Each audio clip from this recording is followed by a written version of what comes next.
Web Rádio Deus Conosco. Começa agora programa Novos Tempos, uma aurora de harmonia conectando você com a Era Nova. Apresentação: Marluce Ferreira, Belmiro Alves e Luiz Henrique. Web Rádio Deus Conosco. Aqui você navega em ondas de luz.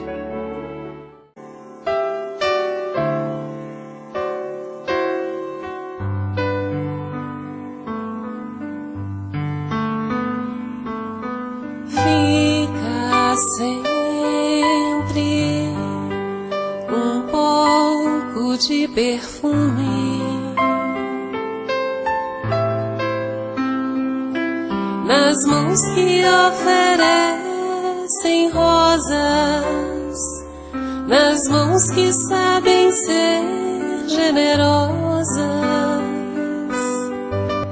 dar do pouco que se tem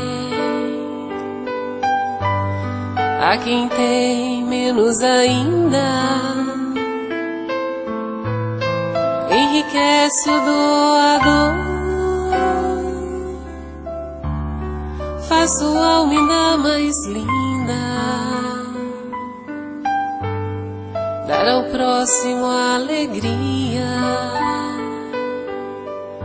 parece coisa tão singela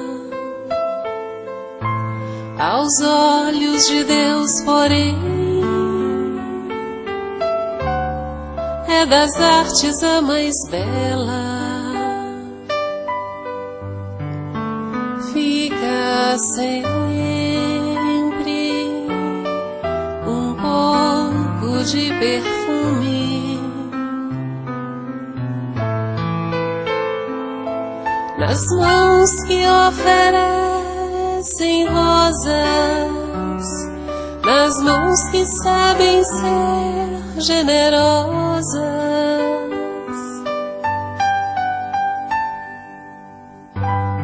dar do pouco que se tem a quem tem menos ainda, enriquece o doador, faz sua alma ainda mais linda, dar ao próximo a alegria, parece coisa tão singela aos olhos de Deus, porém é das artes a mais bela. Fica sempre um pouco de perfume nas mãos que oferecem rosas, nas mãos que sabem ser generosas.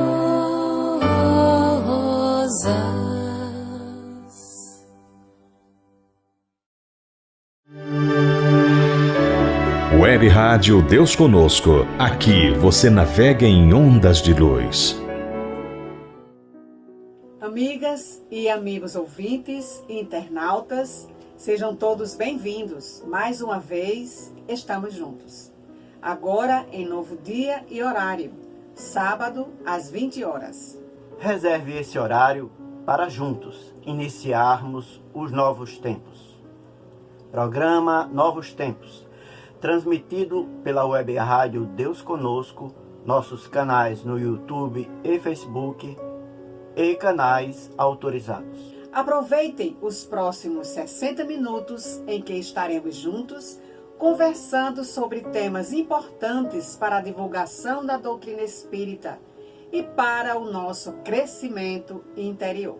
Lembramos aos ouvintes e internautas que o programa Novos Tempos é retransmitido pela Web Rádio Deus Conosco na segunda-feira, às 6 horas da manhã, e na quarta-feira, às 18 horas. Não esqueçam de curtir e compartilhar com os amigos os nossos vídeos, se inscrever no canal e ativar as notificações, porque assim você estará colaborando para que essa mensagem chegue a um maior número de pessoas. Web Rádio Deus Conosco e programa Novos Tempos. Aqui vocês navegam em ondas de luz. Você já viajou de trem alguma vez? Numa viagem de trem podemos notar uma grande diversidade de situações ao longo do percurso. E a nossa existência terrena bem pode ser comparada a uma dessas viagens mais ou menos longa. Primeiro porque é cheia de embarques e desembarques, alguns acidentes, surpresas agradáveis em alguns embarques e grandes tristezas em algumas partidas. Quando nascemos, entramos no trem e nos deparamos com algumas pessoas que desejamos que estejam sempre conosco. São nossos pais. Infelizmente, isso não é verdade. Em alguma estação eles descerão e nos deixarão órfãos de seu carinho, amizade e companhia insubstituíveis. Mas isso não impede que durante a viagem outras pessoas especiais embarquem para seguir viagem conosco. São nossos irmãos, amigos, amores. Algumas pessoas fazem dessa viagem um passeio. Outras encontrarão somente tristezas. E algumas circularão pelo trem prontas a ajudar a quem precise.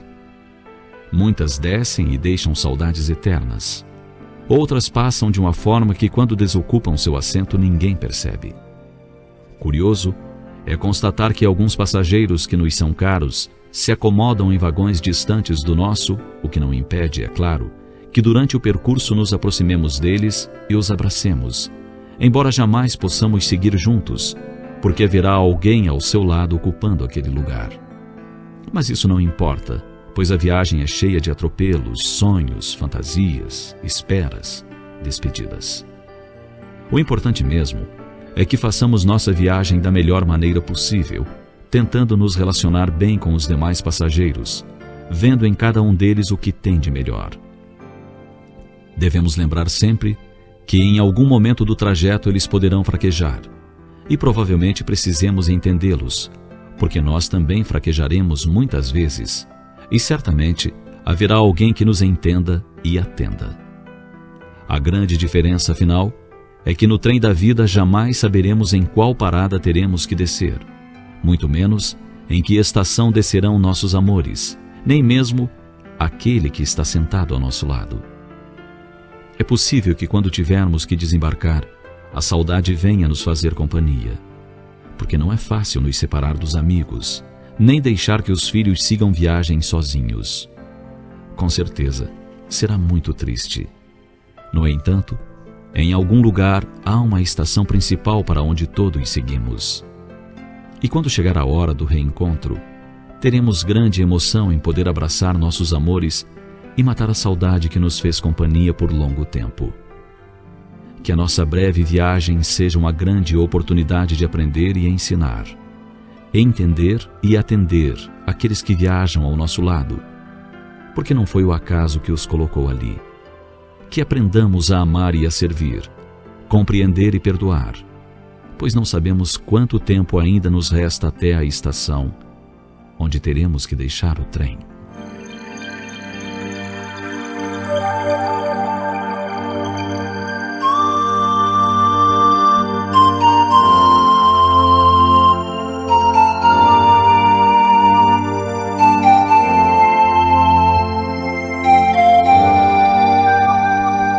Se a sua viagem não está acontecendo exatamente como você esperava, dê a ela uma nova direção. Se é verdade que você não pode mudar de vagão, é possível mudar a situação do seu vagão. Observe a paisagem maravilhosa com que Deus enfeitou todo o trajeto. Busque uma maneira de dar utilidade às horas. Preocupe-se com aqueles que seguem viagem ao seu lado. Deixe de lado as queixas e faça algo para que a sua estrada fique marcada com rastros de luz. Pense nisso. E boa viagem.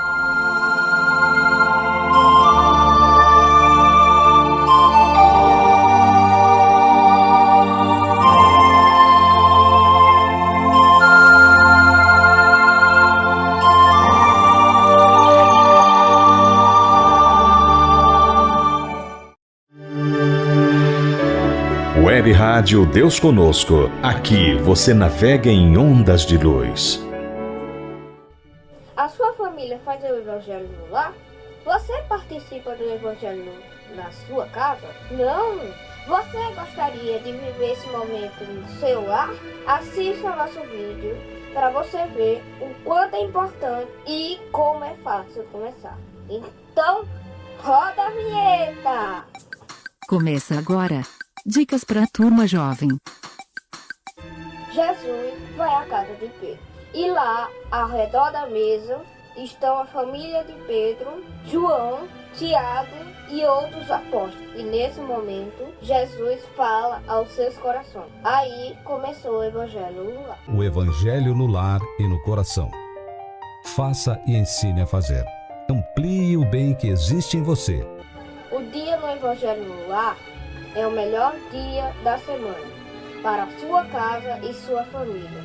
É o dia em que convidamos Jesus para visitar o nosso lar e passar alguns minutos com a gente. Já pensou em toda semana terei esse encontro especial com Jesus? Vamos saber o que é e como funciona.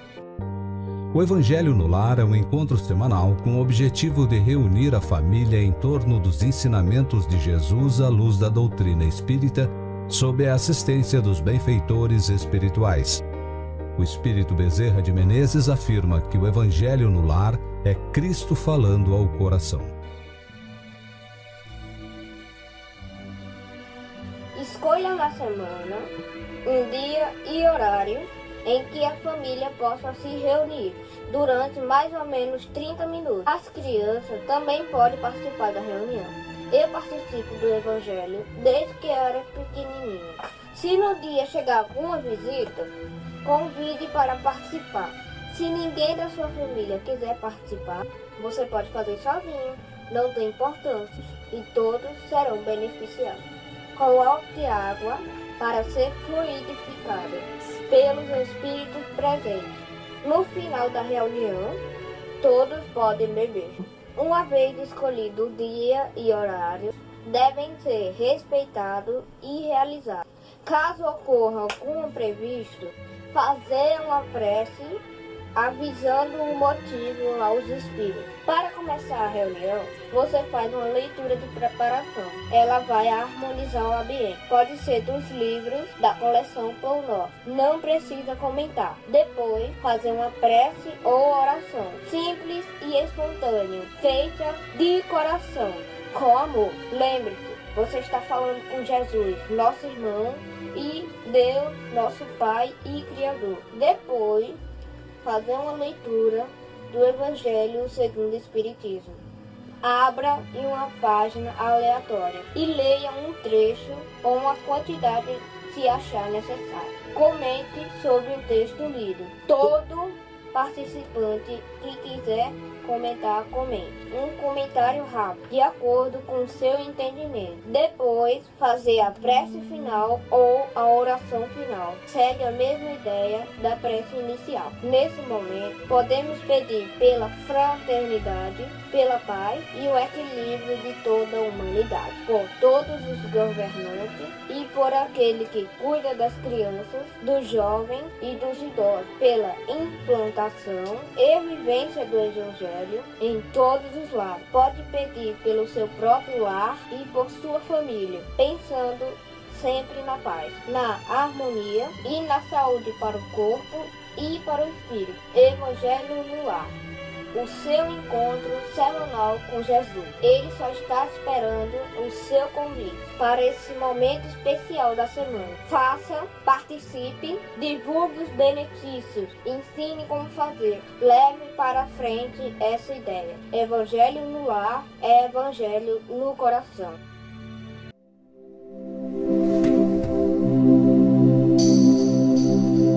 Ao anoitecer em Cafarnaum, a casa de Pedro tão simples, casinha comum, se enchia de paz, repleta de luz.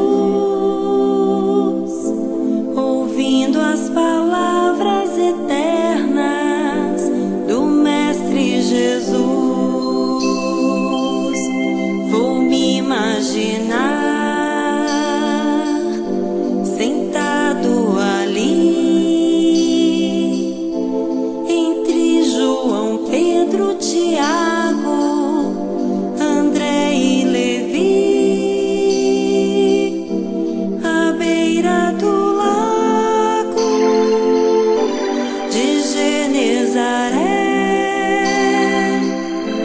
lançando na alma para sempre sementes de fé. E eu tão criança ainda, naquele lugar, quem sabe Jesus me levasse para passear no quintal da casa de Pedro, à luz do luar, sentindo a brisa da noite, o perfume do mar. Dissesse pra mim, já é hora de você voltar.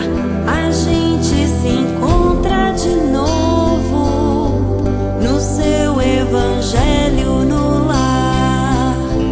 A gente se encontra de novo no seu evangelho no lar.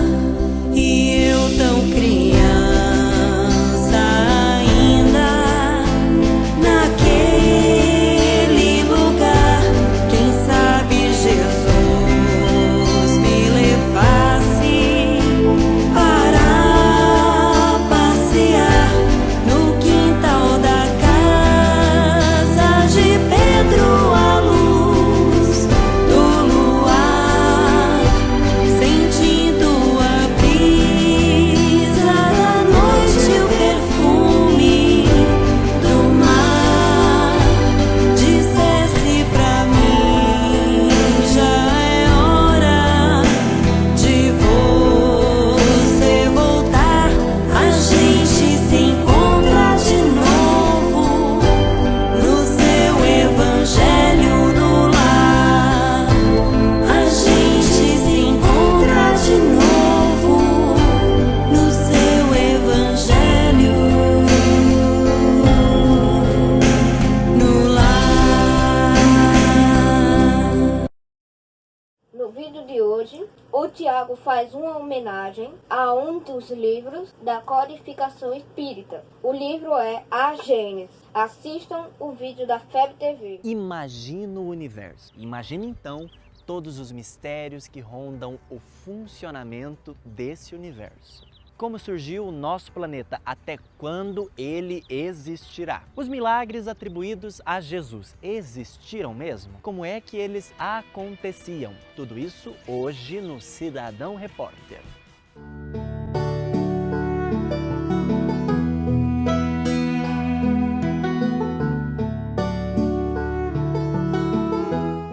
São muitos os mistérios que rondam a natureza humana e a sua relação com o infinito, é verdade. Antigamente, no entanto, era um tabu se questionar sobre essas questões. Era um pecado se dedicar a essa e a tantas outras investigações. Algo que foi sendo superado aos poucos ao longo da trajetória evolutiva da humanidade. Isso graças à contribuição de inúmeros precursores, de heróis desbravadores, dentre os quais podemos situar Hippolyte Léon Denisard Rivail, nosso querido Allan Kardec. Com o surgimento da doutrina espírita, estava decretado o fim, de uma vez por todas, da era dos chamados mistérios da fé, por meio da instauração da Era da Fé Raciocinada. Surge, então, uma das mais valiosas contribuições nesse sentido, a publicação da aniversariante da semana, A Gênese, os milagres e as predições segundo o Espiritismo, em 6 de janeiro de 1868. É uma das mais complexas obras da codificação, exatamente por tratar de questões igualmente complexas, mas profundamente apaixonantes. Multiplicação dos pães, está lá a explicação racional. Desaparecimento do corpo de Jesus e a sua materialização após a desencarnação, está lá também. A pluralidade dos mundos habitados, tem lá. O que Jesus quis dizer quando falou em o juízo final, está lá em A Gênese. Multiplicação dos peixes, caminhada sobre as águas, curas, tudo em A Gênese. Percebemos por esses fatos que Jesus tinha razão em declarar aos seus discípulos: há muitas coisas que não vos posso dizer porque não as compreenderíeis. Como indica Allan Kardec, o progresso da ciência era indispensável para uma interpretação legítima de algumas das suas palavras. Era necessário os conhecimentos astronômicos, físicos, geológicos, químicos, fisiológicos e psicológicos que hoje possuímos. O mais interessante é que o codificador escolheu terminar essa obra recheadíssima de informações com uma das mais marcantes reflexões espíritas, a geração nova. Era como se Kardec nos indicasse assim: todo esse conhecimento se fará necessário, mas para materializar o mundo de regeneração, seremos convidados à transformação moral. Ser um cidadão do universo é estar disponível para, como Kardec indica, assimilar todas as ideias progressistas e estar aptos a secundar o movimento de regeneração. Qual desses assuntos mais te chama atenção? Qual a sua maior curiosidade sobre a formação dos mundos ou os milagres realizados por Jesus? Conta pra gente aqui nos comentários. Na próxima quarta tem vídeo novo aqui na FEB TV. Até lá!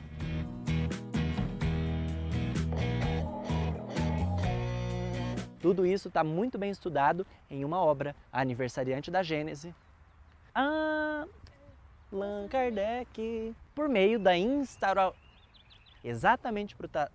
Exatamente. E aí, gostou do programa? Então, falou, valeu e vamos! Yeah! Web Rádio Deus Conosco. Aqui você navega em ondas de luz. Programa Novos Tempos, conectando você com a atualidade do pensamento espírita. Kardec. Lembrando o codificador da doutrina espírita, é imperioso estejamos alerta em nossos deveres fundamentais. Convençamos-nos de que é necessário sentir Kardec, estudar Kardec, anotar Kardec, meditar Kardec, analisar Kardec, comentar Kardec, interpretar Kardec, cultivar Kardec, ensinar Kardec e divulgar Kardec. Que é preciso cristianizar a humanidade é a afirmação que não padece dúvida. Entretanto, cristianizar, na doutrina espírita, é raciocinar com a verdade e construir com o bem de todos, para que, em nome de Jesus, não venhamos a fazer sobre a terra mais um sistema de fanatismo e de negação. Mensagem psicografada por Francisco Cândido Xavier. Ditada pelo Espírito Emmanuel. E publicada na Revista Reformador. Em março de 1961. Novos Tempos. Entrevista. A entrevista foi gravada em outubro de 2004. Pelo Clube de Arte do Lar Fabianos de Cristo. Originalmente em VHS e convertida para modo digital. As perguntas foram feitas pelo professor César Reis. Adivaldo Franco. E vamos contar neste mês com a colaboração do nosso querido Divaldo Pereira Franco, que tanto tem trabalhado em termos da codificação no mundo inteiro, levando essa mensagem muito especial, de uma maneira muito especial, para todos os continentes da nossa terra. Divaldo Franco, qual é a importância de Allan Kardec para a humanidade? Allan Kardec assinala um período novo, não apenas para a cultura pedagógica, como também para todo o pensamento no planeta terrestre. Porque ele foi elegido pelos espíritos nobres para ser o portador de uma mensagem revolucionária. A mensagem do amor diante da óptica da ciência e da filosofia, conclamando o indivíduo a uma atividade interna de transformação, graças à certeza da sua imortalidade. Há referências a vidas anteriores de Kardec, mostrando que, de alguma forma, já havia de parte do seu espírito uma vinculação com essa proposta da doutrina espírita? Sem dúvida. O seu próprio pseudônimo, Allan Kardec, por ele adotado, é resultado de uma revelação que ele fez ao espírito Zéfiro, quando o saudou numa das comunicações, através da senhorinha Jafé, afirmando conhecê-lo desde há 2000 anos, nos recuados dias das Gálias, quando ele teria sido um sacerdote druida. Naquela oportunidade, ele adorava um deus Dispater, que era o deus da fraternidade. E era um homem já preparado para esse mistério, porque era vegetariano, acreditava na reencarnação, laborava em favor da fraternidade. E, posteriormente, por volta do século XV, ele estaria reencarnado outra vez. Naturalmente, nesse período, ele teve alguma reencarnação. Mas na figura do notável teólogo e sacerdote tchecoslovaco, Jan Hus, aquele que foi queimado depois do Concílio de Constança, que o considerou herege por volta de 1414, no mês de julho, nos arredores da cidade, então pertencente à Alemanha. E, posteriormente, como Allan Kardec, no momento de transformações políticas, sociais e, sobretudo, científicas. Então, ele trouxe todo um arcabouço que o caracterizava como sendo o vaso escolhido para essa tarefa. Tinha um passado, né? Exatamente, de fidelidade. É muito curioso lembrar que uma tradição assevera, no momento em que ele estava sendo queimado em Constança, ele teria dito uma frase muito curiosa, porque Rus, em tcheco, significa pato ou ganso. E quando ele estava sendo queimado, ele teria dito: hoje vós assais o pato, mas virá um dia em que um cisne de luz viajará tão alto que as vossas labaredas não o alcançarão. Profético. Ele vem posteriormente no século XIX e, de fato, as labaredas já estavam apagando-se e não o alcançaram. Quando ele chega no século XIX, eu queria que você falasse da família do Kardec. O Kardec menino, o Kardec adolescente, o Kardec estudante. Aliás, o nome dele não era Kardec, né? É verdade. Ele nasceu ainda nas velhas Gálias, porque Lyon pertencia às Gálias lugdunenses, e é uma cidade de eminentes tradições cristãs, porque por volta do século II, Lyon foi palco de grandes perseguições aos cristãos.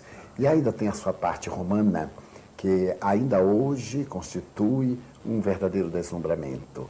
E ele nasce numa família erudita, na velha Lyon, entre o Saône e o Sena, e ali ele estabelece raízes muito carinhosas.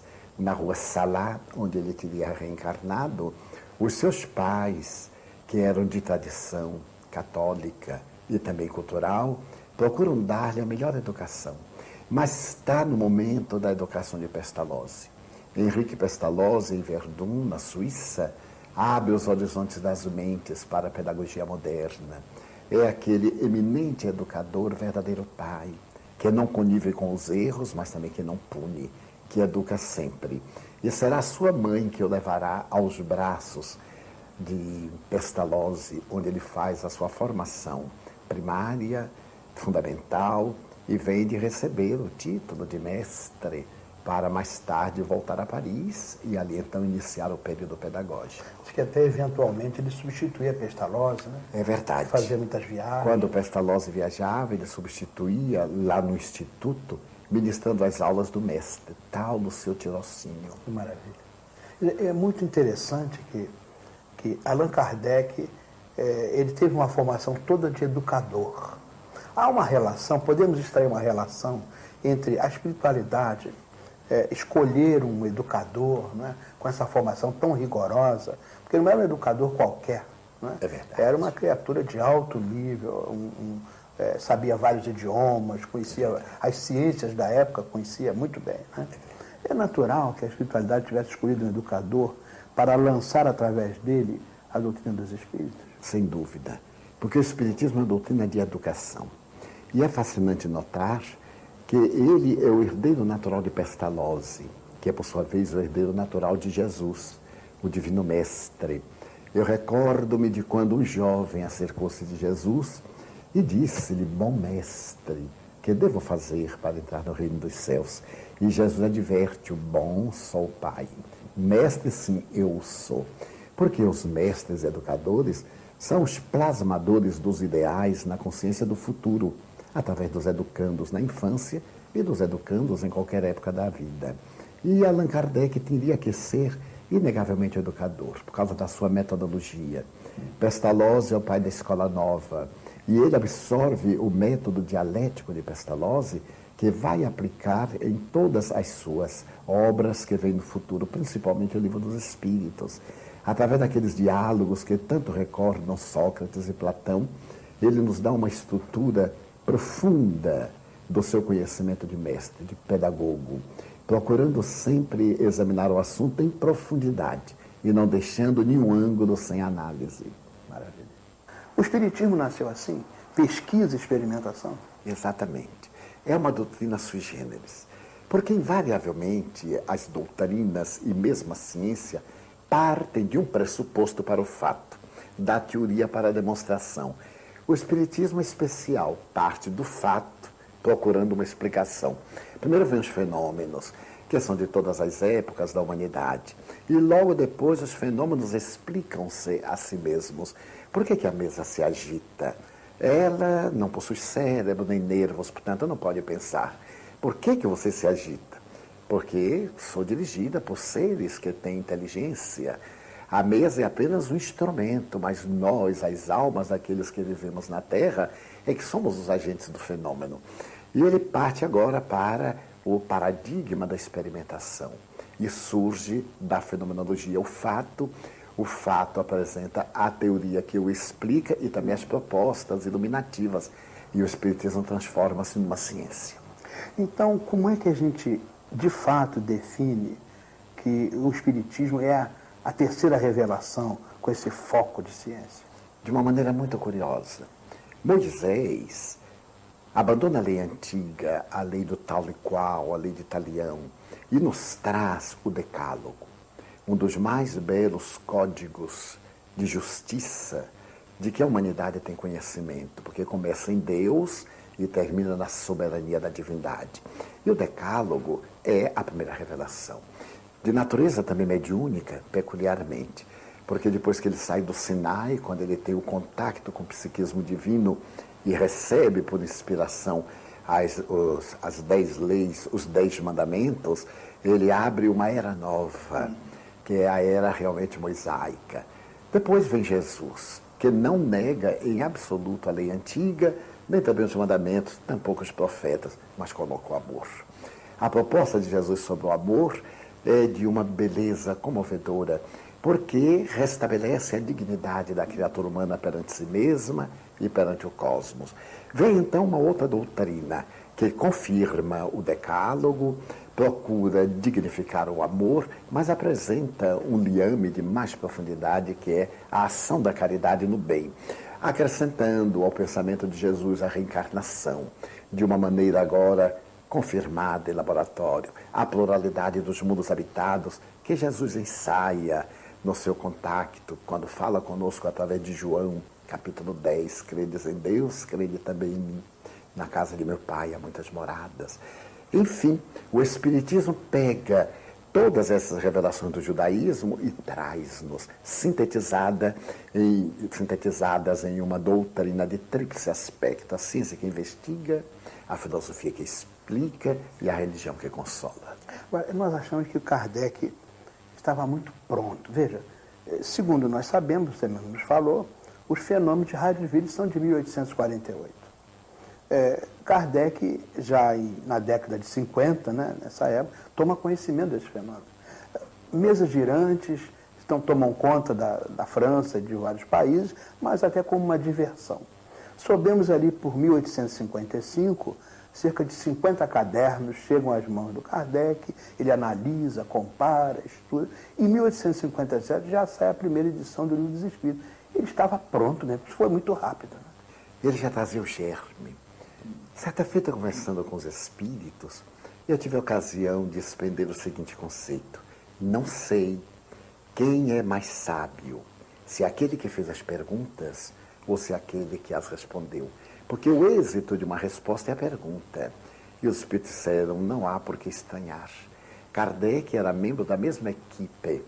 Parte ficou no além-túmulo e parte veio à Terra. E ele mantinha um contato constante pelo desdobramento, através do sono, através da inspiração, porque era um homem de valores morais excelentes. Então ele tinha canais psíquicos muito limpos para poder captar as ideias na sua plenitude. Então ele já estava preparado. Que maravilha. Porque, na verdade, pelo que nós sabemos, o Espiritismo não inventou muitas coisas, mas deu às coisas assim uma outra conotação, outro significado. Uma delas, por exemplo, é Deus. O Deus espírita é diferente dos outros deuses que andam por aí afora? Sem a menor dúvida. Talvez, pela primeira vez na história do pensamento filosófico, alguém formulou uma pergunta conforme deveria. Até Allan Kardec sempre se interrogou quem é Deus, dando-lhe um atributo de criatura humana. Porque quem é o homem que? Allan Kardec pergunta que é Deus. É a primeira questão do Livro dos Espíritos, portanto fundamental. E os Espíritos respondem que Deus é a inteligência suprema do universo e é a causa primeira de todas as coisas. Também fascinante, porque é uma definição que não detém o definido. Porque a grande dificuldade de definir Deus é falar do absoluto de uma forma relativa. Colocar todo o continente dentro do conteúdo. E Allan Kardec recebe dos Espíritos uma resposta tão profunda que Deus não fica contido nela, a inteligência suprema. Então eu me recordo que Buda costumava dizer que somente Deus, o infinito e o espaço podem explicar o espaço infinito e Deus, porque não o limitam. Então o Deus no Espiritismo, aquele que adoramos, não é antropomórfico. Apesar da ideia de Deus ser muito antiga, o Espiritismo trouxe a novidade de um Deus não antropomórfico. Assim também a mediunidade. Mediunidade sempre existiu, mas a mediunidade, segundo o Espiritismo, tem outro significado. Você pode explicar isso para nós? É curioso notar que em todos os livros sagrados, desde o Vedanta até o livro tibetano dos mortos, passando pelo Zendavesta, pelo livro dos mortos dos egípcios, na Bíblia, nós vamos encontrar o fenômeno mediúnico, com denominações as mais variadas, desde dons, carismas, profetismo, como também durante os séculos, fim do XVIII e durante o XIX, como transtornos de comportamento. Allan Kardec é o primeiro psicólogo não acadêmico que dá à mediunidade a dignidade que ela merece. Porque ele procura demonstrar que é uma faculdade orgânica.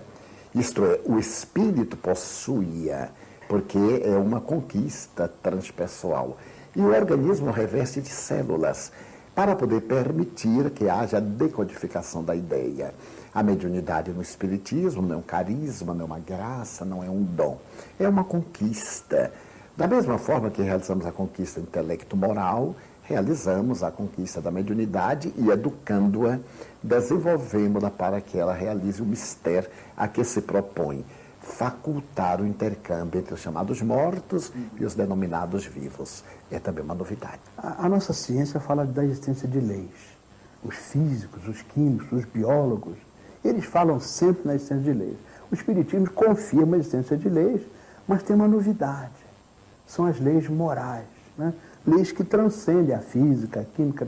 Fale um pouquinho para nós sobre isso. E é notável verificar-se quanto Kardec esteve vigilante em relação à ciência. Quando ele volta a perguntar que prova se tem da existência de Deus, os Espíritos redarguem em um axioma que aplicais às vossas ciências. Todo efeito provém de uma causa, logo, tudo aquilo que não foi feito pelo homem, por Deus foi feito. Então aí estão as leis fundamentais. Mas o Espiritismo abre um elenco ainda mais profundo dessas leis que regem o universo, particularmente a lei da gravidade, a lei do eletromagnetismo, a lei quântica forte, a lei quântica fraca, introduz as leis morais, porque elas são fundamentais, porque procedem de Deus, que é todo amor. E essas leis fundamentais, que partem do amor, os Espíritos apresentaram no elenco de 10 leis, a partir da lei de adoração até a lei de caridade, de amor e de perdão, sem as quais as outras leis perderiam totalmente o significado. Eu posso conhecer as leis do eletromagnetismo, Mas se eu não tiver a tendência para vincular-me ao bem nesse magnetismo vitalista, do que me adianta conhecê-las? O Espiritismo traz essa grande novidade, as leis de amor que estão íncitas nas leis universais. Finalmente, Jesus. Todas as religiões cristãs falam de Jesus. Mas o Espiritismo coloca Jesus num outro patamar, não é? Explica para nós o Jesus espírita. Allan Kardec interroga na questão 625 de O Livro dos Espíritos: qual o ser mais perfeito que Deus nos ofereceu para servir-nos de modelo e guia? E as entidades venerandas disseram num discípulo, talvez a resposta mais sintética da filosofia, esse dissílabo: Jesus. Jesus é o ser mais perfeito, mas não é Deus. Ele é o excelente Filho de Deus. Ele não faz parte de uma realidade trina, em que o absoluto está humanizado e o humanizado volve ao absoluto. Ele é um espírito sublime que evoluiu antes que nós fôramos e a quem a divindade ofereceu o planeta terrestre para que ele pudesse oferecer-nos, por sua vez, o exemplo de amor e conduzir-nos na direção do Pai. Daí o velho religare latino, de voltar a ligar a Deus, está dentro disto. Jesus, então, é o grande amigo, é o companheiro que nós tiramos da cruz, depois de 2000 anos quase, para que ele viva a nossa realidade do dia a dia e participe conosco das nossas aflições. Então, para nós, Jesus é o exemplo máximo e por isso somos cristãos. E, ademais, ele deixou aquele estado mitológico de divindade para ser profundamente humano como nós.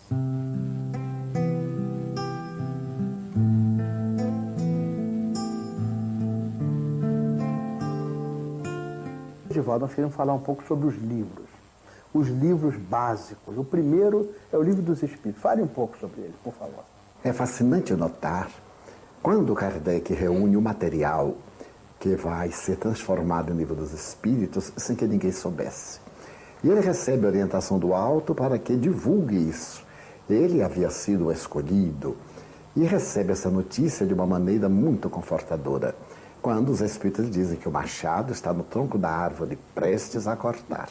E ele, na sua grandeza de um espírito nobre e humilde, pergunta: e se eu fracassar? Os espíritos também redarguem: outro te substituirá, porque as leis divinas não podem depender de um homem. Então ele reúne esse material e apresenta-o no dia 18 de abril de 1857, na Galeria d'Orléans, na livraria Danty, em Palais Royal. Ali se davam as publicações mais notáveis do pensamento.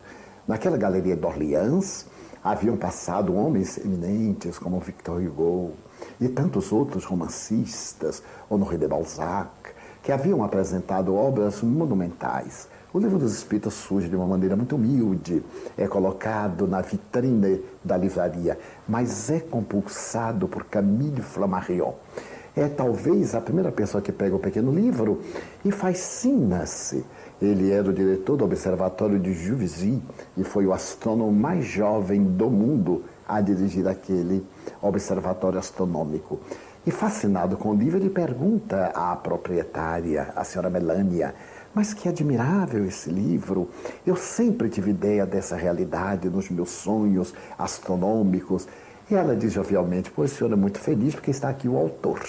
E apresenta Allan Kardec. Os dois gigantes apertam-se as mãos e a partir daquele momento selam um grande compromisso. Quando Kardec desencarna, Nicolau Camille Flammarion será um dos oradores que terá a oportunidade de despedir-se e dizer: eu sei que tu estás aqui.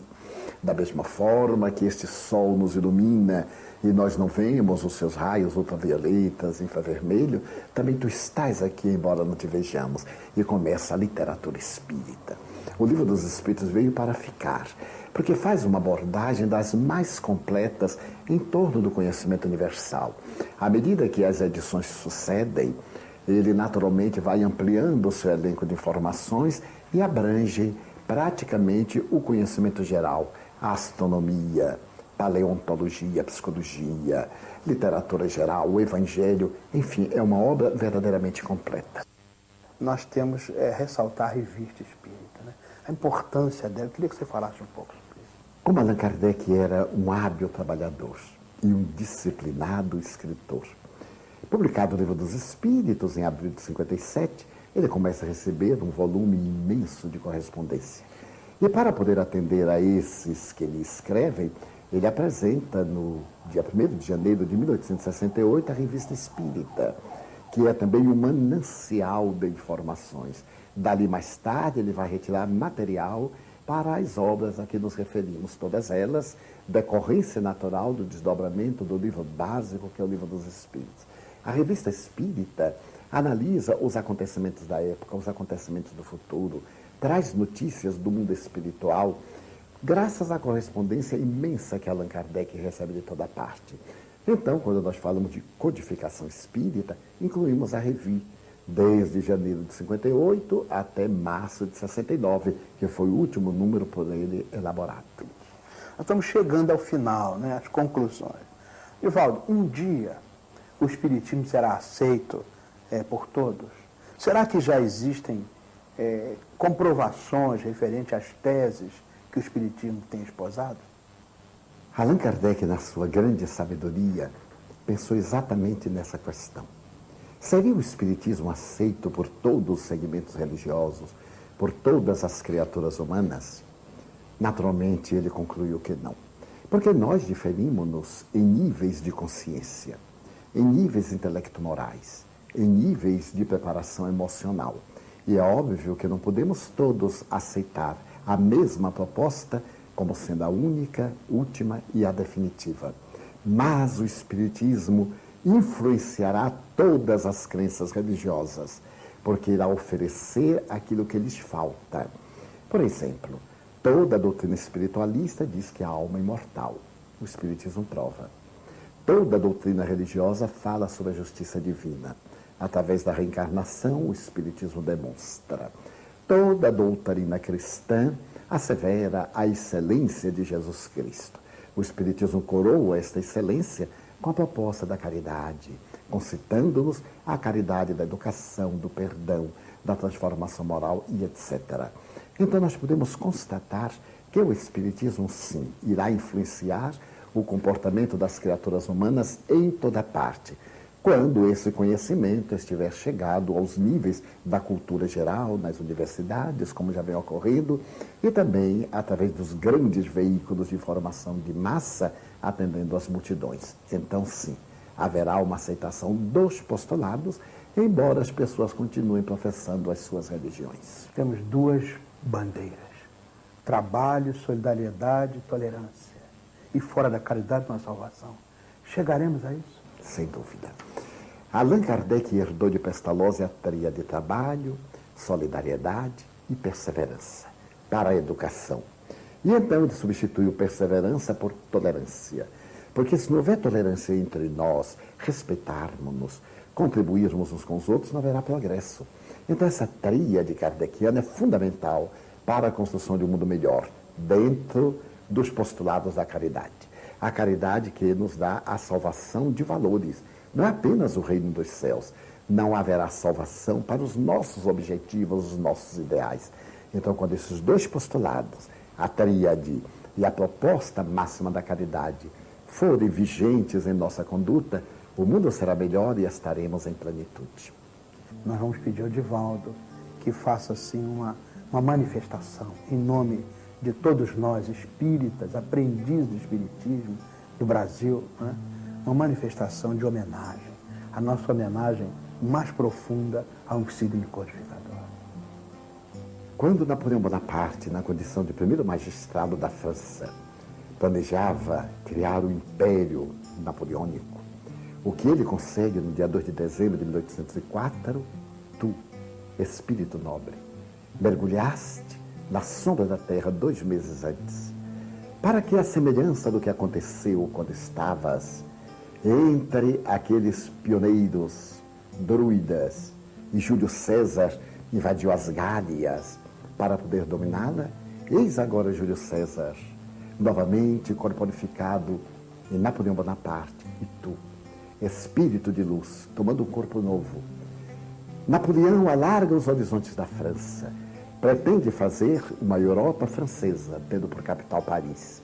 mas ele divulga a língua francesa, de certo modo, para o mundo, e tu vens. Mergulhas na indumentária carnal no dia 3 de outubro desse mesmo ano, para quando ele parar em Santa Helena e vier a desencarnar no dia 5 de maio de 1821, tu poderes desferir o grande voo de conquistar Paris com a pedagogia e mais tarde conquistar o mundo com a doutrina espírita. Aqueles que te amamos e aqueles que te devemos a felicidade de crer e de amar, dizemos-te, glória a Allan Kardec. À semelhança dos cristãos primitivos que exaltavam Jesus, os que vamos viver a vida eterna, te homenageamos e te saudamos no dia do teu bicentenário, no mês do teu bicentenário. Deus te abençoe para todo sempre. Aí está, meus amigos. Muito obrigado e muita paz a todos.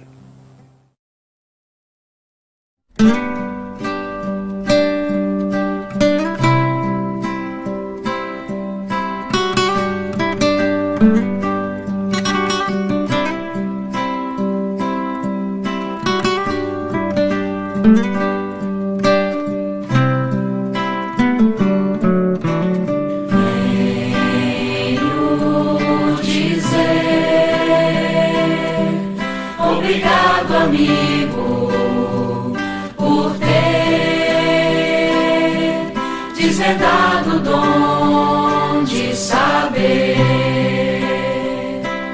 de onde vim, porque estou aqui, para onde vou, como ser feliz, como encontrar Jesus.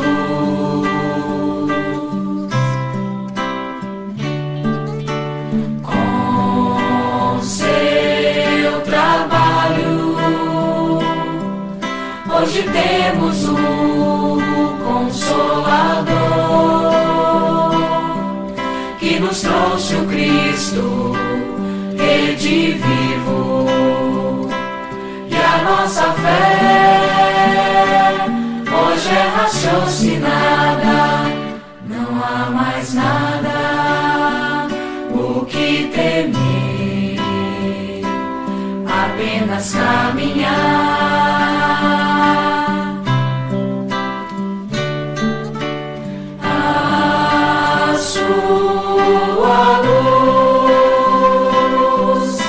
Brilhar na terra, porque a verdade encerra, e assim digo Kardec, obrigado pelo Espiritismo, por ter renunciado, pelo Espiritismo e a vida dedicado ao Espiritismo.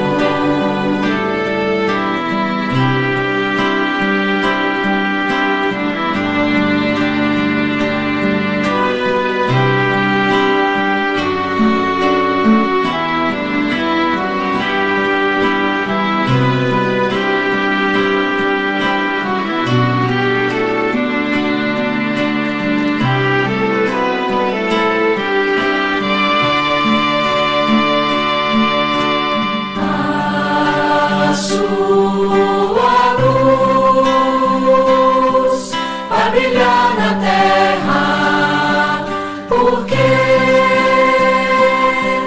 a verdade encerra, e assim digo Kardec, obrigado pelo Espiritismo, por ter renunciado, pelo Espiritismo e a vida dedicado ao Espiritismo. Ao Espiritismo.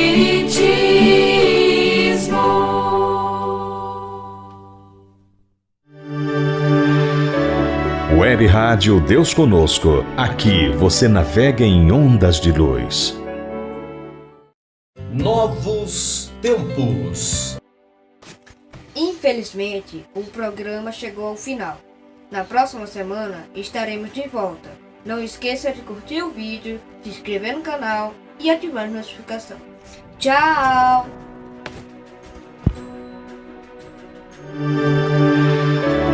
Web Rádio Deus Conosco. Aqui você navega em ondas de luz. Produção, montagem e edição: BL Produções.